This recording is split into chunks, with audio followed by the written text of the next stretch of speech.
May bago na naman mga kababayan na propaganda. Black propaganda yung kampo ni Digong. Gusto sigurong ilihis yung issue sa impeach Sara. Tapos yung crimes against humanity na nirekomenda ng Quadcom. Kaya ang ginagamit mga kababayan ngayon na issue ni Digong at ng kanyang mga alipores, yung kanyang mga vloggers, yung national budget, punong-puno daw ng anomalya. Yung national budget po for 2025 na inapprove, pinirma ng ating Pangulong Bongbong Marcos, hindi pa man po ginagastos. Paano nagkaroon ng advance na anomalya? Simula pa lang ng taon, nandyan pa intact. Ito yung mga pasabog nila ngayon. Something is terribly wrong. Rodi Duterte flags 2025 budget as invalid, unenforceable. Kasi daw may mga blank amounts. May blank amounts? Blanko nga. Kung may nakita kayong blanko doon sa mga pages ng national budget, paano naging anomalya yun? Blanko nga. Walang amount. Blank amounts. Di ba? Ayan, sabi dito sa report ng GMA, Rodrigo Duterte Ongab. Ito si Congressman Ongab, kalyado nila, taga Davao. Flag blank items in 2025 national budget. Naging kuwa. Usually, ang nagpa-flag mga kababayan, yung Commission on Audit, tulad ng pag-flag, red flag, ng budget mga kababayan sa confidential funds ni Sara Duterte. Yun ang red flag at legit na flagging kasi ang nag-flag po, Commission on Audit mismo. Pero ito, at saka yung pondo po, yung confidential funds, ginastos na. Ito po, nagsisimula pa lang ang taon, pina-flag na ninyo. May ganon at inaakusan ninyo ng korupsyon yung ating administration. Hindi pa nga po ginagamit yung pondo. Nagsisimula pa lang yung taon. Wala pang ginagastos. Mga kababayan sa mga sinasabi ninyong pondo. But anyway mga kababayan, ibigay ko muna sa inyo ang kwento nila kasi massive yung kanilang mga propaganda. Ito yung mga post ng kanilang mga vloggers. Yung mga aso nila. Yan sabi diyan, on January 31, many groups will march in EDSA to make the government accountable for the most corrupt budget in history. This is not pro or anti-impeachment but anti-budget of 2025. This is not my list. This is a list being forwarded on Messenger. This is what I cannot vouch for accuracy. Kita mo na yan? Hindi nga kayo sigurado sa accuracy? Nang sinishare ninyong mga dokumento, malamang fake. Kasi mahilig kayo sa kasinungalingan. Mahilig kayo sa fake news. Unang-una si Digong at saka si Sara, legit na sinungaling. Pati yung mga minions niya, lahat ng mga followers nila kasi kung yung leader sinungaling tapos naniniwala yung mga followers, may kasabihan tayo, birds of the same feather flock together. Sinungaling din kasi. Tama ba, mga kababayan? Ayan pa, isa pang minion ni Digong, impeach BBM now. Gustong ilihis nila mga kababayan sa impeach Sara yung issue. Nililihis nila ang dapat na impeach si Sara kasi may nakapending na po na impeachment complaints. 3 nga po. At ang sabi, may pang-4 pang hinihintay. At sabi ng ating Pangulo, sa kanyang latest na statement, that is niya the mandate. Wala man anyang magagawa is to act on it yung Congress. Pero wala sa timing. So ang ibig sabihin, kontra lang yung ating Pangulo kasi wala sa timing. Pag dumating na yung tamang timing, impeach Sara na. Ngayon, gusto nilang baliktarin. Impeach BBM na. Ayan o, mga kababayan. Ang sinasite nila yung anomalos, iskandalos. Yan o. Anomalos. Look, anomalos in iskandalos GAA 2025. This is how the present administration allocate taxpayers' money. Yan o. Ngayon, sabi ng isang minion nila, hindi man sila sigurado sa accuracy ng sinishare na mga alleged documents. Ito yung mga sinasabi, ang liliit. Hindi mo mabasa. Purposely siguro para hindi ma-examine ng mga tao, ng mga netizens. Ang importante lang yung caption nila. Baka paniwalaan.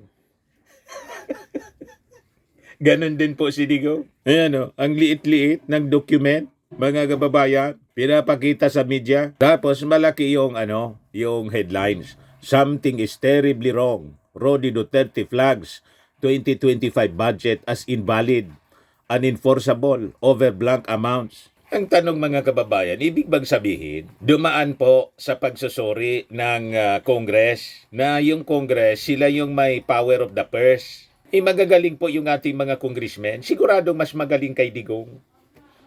Mga abogado at mga brilliant accountants, economists. Si Digong po, 75 by their own admission, yung grado sa law. Tama ba? Anong maniwala tayo sa kwento ni Digong? At saka, mga kababayan, sabi nga dito sa amin, sunado na sinungaling. Legit na sinungaling. Mahilig sa fake news, sa mga propaganda. Sinong maniniwala? Siguro yung mga supporters maniniwala. Pinakita yung isang document na ang lit-lit, hindi mo ma-examine. Tapos may napakalaking caption, yung titulo ng kwento. Something is terribly wrong. Invalid daw yung budget, mga kababayan. I-added na yung Congress na magagaling yung ating congressman. Dumaan pa sa Bicameral Conference Committee. May mga senador doon na kaalyado mismo niya. Members ng Bicameral Conference Committee. Alangan man lumusot yung sinasabi niyang blank items. Chairman ng Committee on Finance sa Senate, si Grace po. Tapos member din yung Senate President, si Chis Escudero. O sino pa? Mga kaalyado niya yung iba rito. Si Jingo Estrada. O ito, kalaban niya. Mga kababayan, si Risa Ontiveros, si Villanueva, Joel Villanueva, si Bato, kasama sa Conference Committee, Bicam, pati si Amy Marcos. Si Villar, si Cynthia Villar. Yan o. Yan ang mga members ng Bicameral Committee, Conference Committee. Si Subiri, si Tolentino, si Cynthia Villar, si Jinggoy. You see, lulusot ba dito sa mga taong ito? Kasama din yung Senate President, abogado, Chis Escudero. O ito yung mga members ng Congress, Chairman Committee on Appropriations na nag-resign na po si Saldico. Ibig bang sabihin, lulusot dito sa mga mata nitong mga kaalyado niya? Sa Senado, yung sinasabi niyang blank items sa national budget? Malamang sa malamang, kwento lang ito ni Digong kasi sa kaniungab, kasi mga kababayan, sunado sila na mahilig sa fake news, sa propaganda, para ang aking analysis, ilihis ang issue sa impeach Sara. Ang gusto nilang mangyari, buweltahan yung ating Pangulo, impeach BBM na. Huwag kami, Digong. Yan ang sabi dito sa kwento. Mga kababayan ng GMA, former President Rodrigo Duterte in Davao City, 3rd District Representative Isidro Ongab, have flagged discrepancies in the Bicameral Conference Committee report on the recently approved 2025 national budget. Sa interview ng SMNI na kaalyado nila, shared on social media kagabi, Ongab said there were missing budget amounts for items under the Department of Agriculture in unprogrammed appropriations. The blanks anya could not be considered a typographical, grammatical, or printing error, sabi ni Ungab. Baka yung hawak nilang kopya ng budget po, draft pa lang po. May mga blanco eh. Hindi man yung final copy. Pero for the sake of black propaganda, yun ang i-present nila. Mga blancoan niya itong items na to. Walang amount. Possibly, ang ibig sabihin niya nito, once na-approve yung budget, susuplayan na lang ng mga items. Ng amount. Yan mga kababayan ang ibig nilang sabihin. Ayan sabi yan. These are not, I would say, ordinary figures because these figures are billions of pesos. Madaming pages yung ganito. Ang ibig sabihin, merong discrepancy. So, paano nagka-discrepancy? With all these findings, makikita natin na defective yung BICAM report at bakit pinirmahan ng members. Sabay react si Digong, mga kababayan, kasi magkakaalyado sila.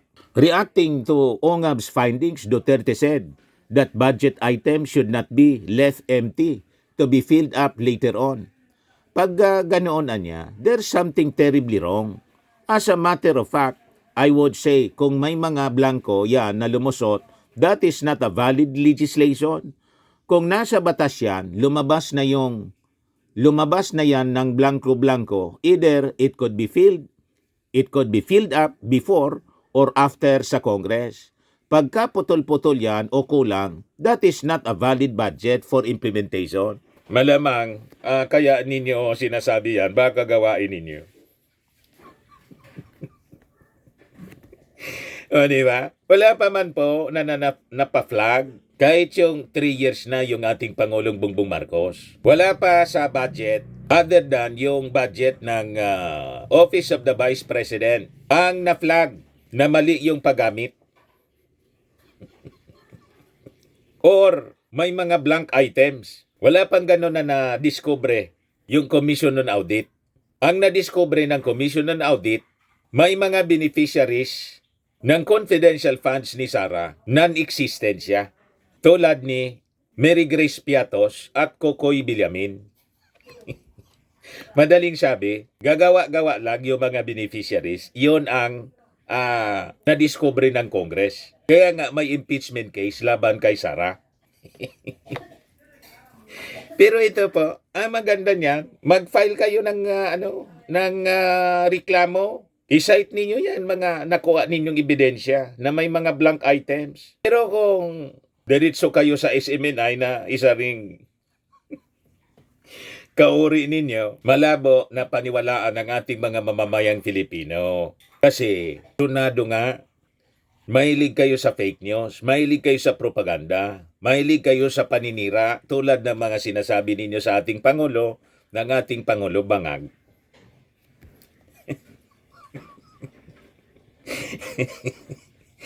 Diba? Kaya kailangan ipalitan ni Sara Duterte kasi Bangag. Mga blanco daw yung mga items. Paano mga blanco yung items? Blanco nga, di walang nakasulat. Paano nagkaroon ng items na blanco? Di pati yung pangalan ng items, blanco din. Walang nakasulat. Hindi man namin ma-examine po yung document na pinapakita ninyo kasi ang liit. Kayo lang nakaintindi niyan. May mga highlight pa. Kayo lang naman nakaintindi niyan, di naman namin ma-examine. At sabi ko nga, paano lumusot sa BICAM? Nakaramihan sa BICAM, lalo sa Senado, kaalyado ninyo. Nandun si Amy Marcos, nandun si Tolentino, nandun si Mark Villar, nandun si Cynthia Villar. Lulusot ba yun sa paningin ng mga kaalyado ninyo? Nandun din si Bato. Authentic, may butas. Nandyan si hindi papayag din ito, anti-Marcos din ito. Nandyan si Risa Ontiveros. Papayag ba si Risa Ontiveros? Ibig sabihin, di yun re-review ni Risa Ontiveros, lumusot. O di lumalabas, mga ob-ob yung ating mga senador. All the members ng BICAM, mga ob-ob, nagsabuatan ba sila?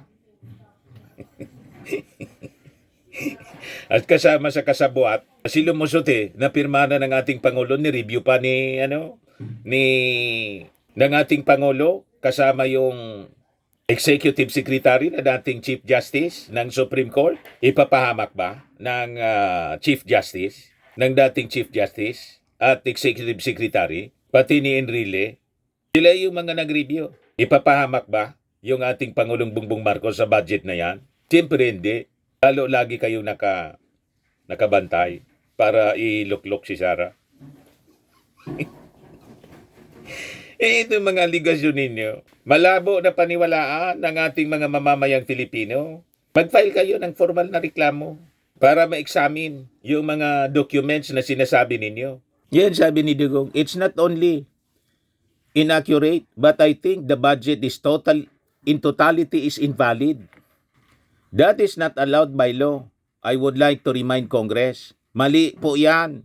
Lumalabas, mas magaling mga kababayan si Digong at saka si Ungab, dalawa lang sila, mas magaling pa sa buong Kongreso. Yung Kongreso has the power of the purse. Since the beginning mga kababayan, sila yung nag-ready, nagpe-prepare nag-approve ng budget. So, Digong in Ungab against the whole Congress at ng Senado. Mas magaling kayo. Kasi nakita ninyo yung diferensya. Lumusot pati sa mata ni Bato. Kasi si Bato, kasama pala sa BICAM. May picture. Kaya malabo po. Malabo ang kwento ni Digong. Sabi niya he said, anyone who tampered with the budget could face criminal prosecution. Yun naman pala. Nandiyan naman si Panelo. Ipa-examine na ninyo kay Panelo. File na kayo ng asunto. Di ba? Hindi yung kwento kayo ng kwento. Mag-file na kayo ng asunto. This is falsification of law, perjury, forgery. It can only amount to one thing, criminal action. O sige na.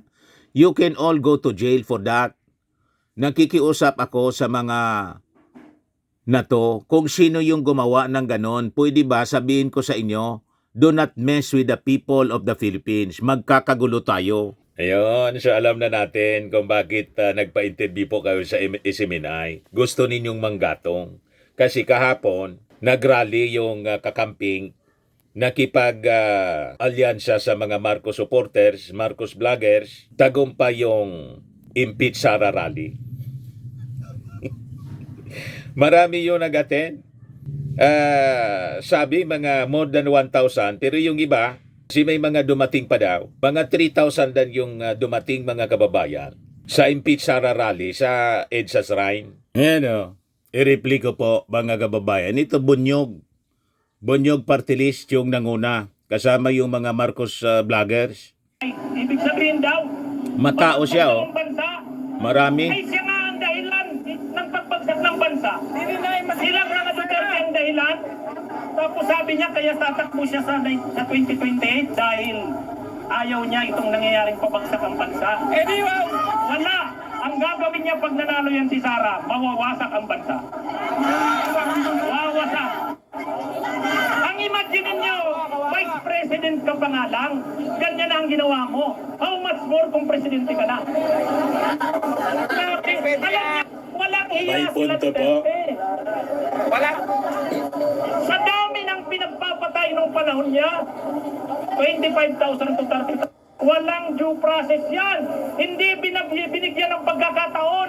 Pinagdududahan kang kriminal, adik, involved sa drugs. Walang investigasyon. Patay. Walang due process. Ngayon, lahat ng due binibigay sa kanila. Lahat ng due process. Kulang pa yata. Yang investigasyon ng Kamara, sabi ni Marcoleta, yang Kongreso, yang Kamara, hindi naman korte yan, hindi naman piskal yan. Bakit? Sino bang nagsabing piskal ng Kamara? Bang nagsabing korte ang Kamara? Sila. Alam niyo, palpal si Marcoleta kay may kapangyarihan istiga. Hindi bilang piskal. Kumbaga, may gagawin silang mga batas, may mga nangyayari sa Pilipinas, gusto nilang imbestigahan. Kasi sa investigasyon na yan, maaaring ang mga batas amyendahan o kaya makagawa ng bagong batas. Yan ang investigation in aid of legislation. Ngayon, sa panahon ng investigasyon mo in aid of legislation, may lumitaw na matitinding mga krimen, anong gagawin mo? I-refer mo sa DOJ. I-refer mo sa iba para yung DOJ na ang magsampa ng mga kaso. May mali ba doon? Wala. Alam nga naman na ikaw, Kamara, nag-iimbestiga ka, nakakuha ka ng mga ebidensya ng mga katiwalian, korupsyon, alam nga namang hindi mo yun na-aksyonan. Siyempre ang gagawin mo, ipapasa mo yan sa kinaukulan, DOJ. So, ang DOJ, mag-iimbestiga yan. Ngayon, ang grupo ng mga civil society, ang tayo na mamamayan, nakita natin yung garapalang katiwalian ni Sara, korupsyon. Anong ginawa? Nag-file tayo ng impeachment complaint. Kasi kahit naman civilian, pwedeng mag-file ng impeachment complaint. Parang kung sa kasong criminal complaint pa lang yan. Kung sa nagsampa ka pa lang ng reklamo sa piskaliya. Sino ngayon ang piskaliyang sinampaan mo? Kamara. Hindi. Ang Kamara yan yung DOJ. Kaya nga pag-aaralan ng Kamara, yung sinampang reklamo ng tao laban kay Sara, kung mayroon bang probable cause. Pag nagsabi ang Kamarang mayroon ngang basihan ito, kailangan natin itong isampa sa korte. Saan nga yung korte isasampa? Sa Senado! Kaya yung Senado ang korte, ang magiging prosecutor yung Kamara. Tayo ang complainant. Yes! Diba? Sino ba ang complainant? Tayo! Tayo! Ang nag-represent sa atin, sila Franz Castro. Diba? Yung tatlong final na impeachment complaint sa ngalan ng mga mayang Pilipino, final nila yon. Tayo ang complainant. Saan natin isinampa? Sa Kamara. Ang Kamara ngayon ang magtitingin kung may basihan. Pag nakita ng Kamara na may basihan, isasampa sa korte. Sino ngayon ang korte? Senado. So, yun ang due process. Yun ang due process. Yun ang gusto natin taan. Anong pinagsasabi nila na inaapi si Sara? Anong pinagsasabi? Ang Kamara daw, umaaktong Kamara at Korte. Mali. Ang sabi ni Enrile, ano ba itong iglesia? Hindi nila pwedeng bawalan ang impeachment kasi constitutional right yan at constitutional process yan. Correct. Diba? Kapag hindi inaksyonan ng Kamara yan, at kapag ang gobyerno, mga nakaupo sa gobyerno, hindi inaksyonan yan, lumalabas na parang natakot. Parang hawak sa liig ngayon ang mga kongresista. Pagka ganyan ang nangyari, dangerous precedent. Hindi maganda yan. Kasi ibig sabihin, kaya na palang takutin ng isang sekta na relihiyon kapag nagrally sila. Hindi maganda yan sa demokrasya. So yan po mga kababayan, nakita ninyo, marami ang nag-participate sa impeach Sara. O ngayon, dahil sa rally mga kababayan, nagpa-interview sa SMNI Sidigong para ilihis sa impeach Sara ang kwento. Diversionary tactic lang po ito mga kababayan. Kung may base yung aligasyon ninyo, mag-file na kayo ng criminal case. Di ba? Kayo naman yung nagsabi na may pananagutan, di pa panagutin ninyo. Di ba? Huwag nang makiusap. Ituluyan na ninyo kung talagang may ebidensya kayo. Yan, nakikiusap ako sa mga na to. Kung sino yung gumagawa ng ganun, pwede ba sabihin ko sa inyo, do not mess with the people of the Philippines. Magkakagulo tayo. Ayan. Yan talaga ang laging gusto ninyong gatungan ang publiko na magkagulo sa pamamagitan ng propaganda. Ang problema, wala man pong sumasama sa inyo. Kaya nga po, yung maisog, hindi na ninyo tinuloy yung mga rallies. Sumakay na lang kayo sa INC. Ganun po yung nangyari. Nakisakay sila sa INC rally, peace rally. Kasi yung INC rally ay sumusuporta sa posisyon ng ating Pangulo na wag nang i-impeach si Sara. Pero may bago ng statement yung ating Pangulo na kumbinsi po ni Enrile na it will become dangerous president. Yan yung diniscuss mga kababayan kahapon doon sa rally, sa impeach Sara rally ni Atty. Inso Recto. Tama ba? So sabi pa sa gatong ni Digong, kayong nasa bureaucracy, you better stand up straight and be counted as a true Filipino. Otherwise, you are asking for your early demise. So pananakot na naman. Nang ibig sabihin, mag-alsa yung tao, tapos tatanggalin yung mga nakaupo. Yan ang ibig sabihin niya. Pagbabanta na naman po ito. Pag nagkakudita, kita ninyo? Pag nagkakudita ito, patay din. Patay dyan. Baka una kayo. Ang ayaw ng sundalo, naghirap na nga sila para sa bayan. Tapos nanakawan pa sila ng pera. Kita ninyo? Naka-address yung panggatong niya sa mga sundalo. Hindi man po mga ub-ub yung mga sundalo. Ang mga sundalo remains loyal to the flag and to the chain of command. Ang chain of command po, kung sino yung nakaupong pangulo, siya ang commander-in-chief na susundin, hindi yung dating pangulo. Malinaw po na panggatong, gumagawa sila ng issue tungkol sa budget na yung budget daw invalid. May intensyon na singitan. May mga blank items daw. Yan ang akusasyon po ni Digong. Hoping na magagatungan yan yung mga sundalo. Kudita. Ganon ang mga pasaring. Malinaw po. Huwag kami, wala nang maniwala sa inyo. Nag-declare na po yung Armed Forces of the Philippines. They are professional and loyal to the flag, to the Constitution. Hindi po sa kung sino-sinong mga nanggagatong. Nanggagatong po ng kaguluhan. Kaya, mali yung INC na inayaan ninyo na yung mga senador ng Duterte at congressman nagsalita doon. Sabi ninyo, walang politika. So, willing kayo magpagamit. Pero, malinaw na yung sinabi. Ang Kongreso will act and will uphold the rule of law. Hindi po sila pasisindak, padidikta sa kanino mang sino mang grupo o individual. Naintindihan na ninyo? Ang iniintay lang ng ating Pangulo, timing. Malinaw po yung sabi ng ating Pangulo. Yan po, i-replay natin. Yan ang caption ng Manila Bulletin. Pero pag pinakinggan natin mga kababayan yung statement, mali na itong caption. Marcos is not actually opposing impeaching Sara, kundi oppose siya kasi wala sa timing. Tama ba? Kasi in-acknowledge niya na tama yung posisyon ni Juan Ponce Enrile. Na si Juan Ponce Enrile po, sabi niya, hindi ba natin pwedeng i-sacrifice yung rule of law? Ibig sabihin, ang posisyon ni Enrile, impeach Sara. Nag-gets na ninyo, mga kababayan? So, mali yung caption ng Manila Bulletin dito. Yan Marcos opposes VP Sara's impeachment but agrees with GPA's stance. Ang stance ni GPA ay ituloy yung impeachment kasi mandato siya ng Congress, nakafile sa Congress yung mga impeachment complaints. Hindi pwede niya na dahil nag-rally yung INC supporting the previous statement ng ating Pangulo, yung text na he is opposed to impeaching Sara, pero yung text niya nag-leak, hindi niya maaari kasi it will be detrimental. May detrimental consequences niya. So, nag-agree yung ating Pangulo sa naging stance mga kababayan ni Enrile. Kung nag-agree ang ating Pangulo, ibig sabihin, hindi na siya opposed sa impeachment. O, di ba?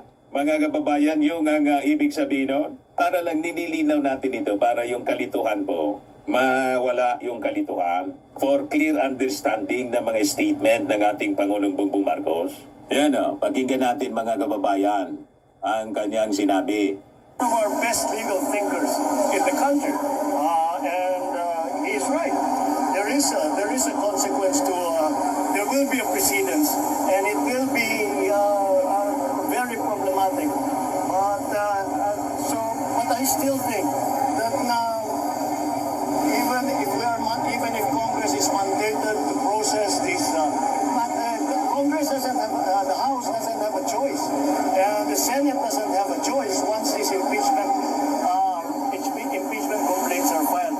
But I don't think that now is the time to go do that. So, ipabayan na muna natin sa ating, as a practical matter, papasok na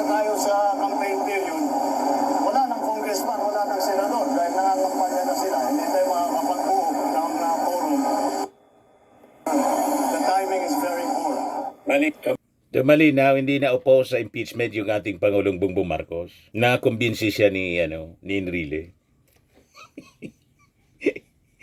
Ngayon, gustong ilihis ni Digong sa impeach Sara ang kwentuhan sa mainstream and social media. Kaya siya nagpa-interview.